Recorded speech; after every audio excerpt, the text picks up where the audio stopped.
Good morning, everybody.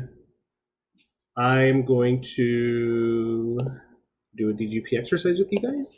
So if you have your folders, go ahead and get those out. Also your purple packets. We are going to parse this sentence. We're going to do both parts of speech and parts of a sentence. And I already have that down here broken up. So sentences: I braised oxtails in some water on Sunday and baked a loaf of crunchy French bread yesterday. Did you know braising lasts over 4 hours? Nobody did, which is not 100% true. The directions for the oxtails said, I think it was like 2.5 to 3 hours. But I felt like they could have gone on a little bit longer, so I did. I did it for like 3.5 hours.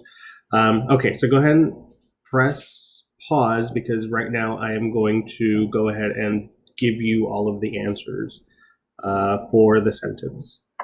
I'm going to actually also put my computer down like this so I can write easier. So you'll have a nice little view of my ceiling and also my forehead. So, okay. You have braised is a singular nominative pronoun. I'm sorry, I is a singular nominative pronoun. I think I said braised. Braised is an action verb.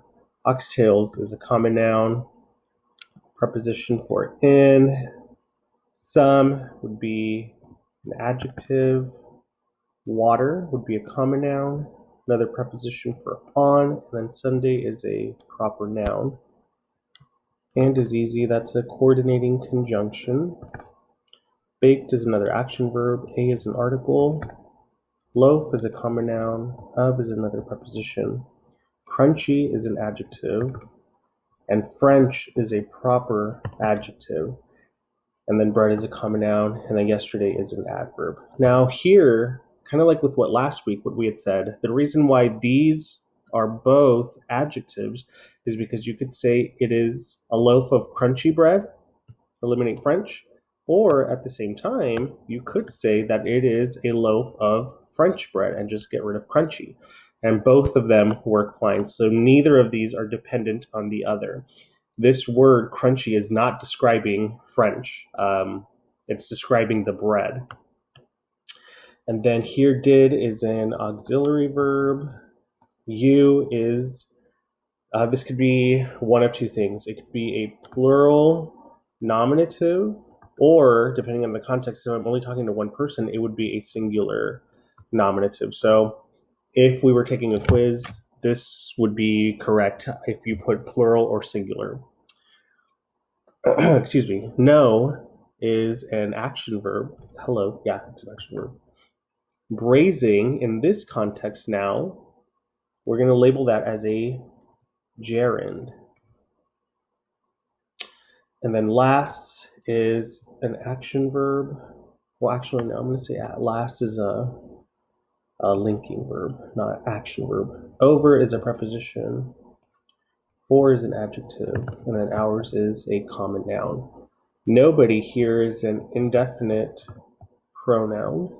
And then did is an auxiliary verb because in English, sometimes action verbs disappear. So it is a dropped verb, which would be nobody did know. So I know that was kind of like a little tricky.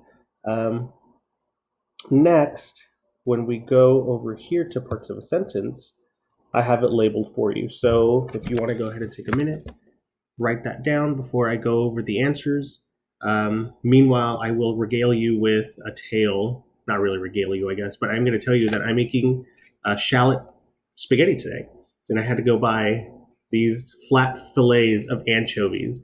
And I know that sounds really, really gross, but I am looking forward to it because anchovies are like little strips of umami bombs. And umami is one of the flavors, I guess, that make a dish, good. You have acid, you have bitter, you have salty, you have sweet, and then you have also umami. And if you are a fan of like tomatoes or trying to think of what else has umami besides fish, seaweed has a ton of umami. Some cheeses have a lot of umami, and so don't knock it till you try it. Okay, answer time. I would be my subject. Braised is a transitive, verb phrase. Oxtails is my direct object. In some water can be both a prep phrase and an adverb phrase. It's telling me where the braising took place. On Sunday, again, could be another prep phrase, or it could be another adverb phrase, because now that's telling me when something happened. And will always still be a coordinating conjunction. Baked is an a transitive verb phrase. So TVP. A loaf is my direct object. Of crunchy French bread would be a prep phrase. Only a prep phrase. Because this is describing the loaf and it's not describing the baked. So that's why I would only accept prep phrase for this one. And then yesterday is an adverb phrase. You is my subject. Did know is a transitive verb phrase. And then here we have a dropped subordinate conjunction, and that would be that. Did you know that? And so then that would start this second level analysis with this subordinating clause. And then braising would be my subject. Last would be an intransitive verb phrase. And then over 4 hours would be my predicate. You can probably hear my dogs barking. I swear everybody probably thinks that my dogs are like crazy or bananas or something, but they're really not that bad. Anyway, that braising would be your predicate nominative. And then nobody is a subject. And then this would be another transitive verb phrase because, again, we have that understood no in there. So there you go. DGP Quarantine Week 2 done. I'm going to make a vocab video next, and I'll see you guys later.